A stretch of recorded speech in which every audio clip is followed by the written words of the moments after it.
वफाकी बजट 2024-25 में income tax की शरह में 100% इजाफा कर दिया गया है।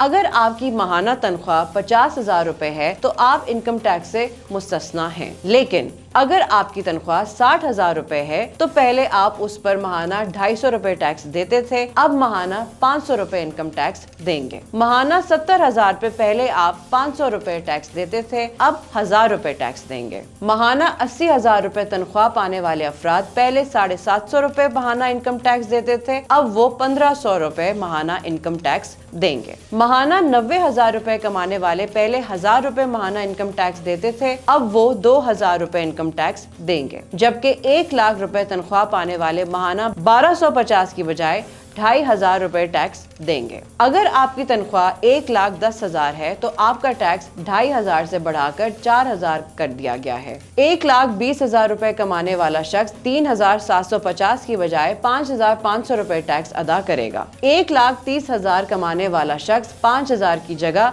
7,000 रुपए इनकम टैक्स देगा, जबकि 1,40,000 कमाने वाला 6,250 की बजाय 8,500 रुपए टैक्स अदा करेगा। 1.5 लाख तनख्वाह पाने वाला शख्स 7,500 की बजाय माहाना 10,000 रुपए टैक्स देगा। 1,07,000 कमाने वाला शख्स पहले 8,750 रुपए इनकम टैक्स की मद में अदा करता था, अब वो 11,500 रुपए टैक्स देगा। 1,70,000 कमाने वाला शख्स 10,000 की बजाय 13,000 रुपए टैक्स अदा करेगा। माहाना 2 लाख रुपए कमाने वाला शख्स 13,750 से बढ़कर 19,167 रुपए टैक्स लागू होगा। इसी तरह 10 लाख आमदनी पर 2,66,000 की बजाय 2,88,750 रुपए टैक्स का इतलाक होगा।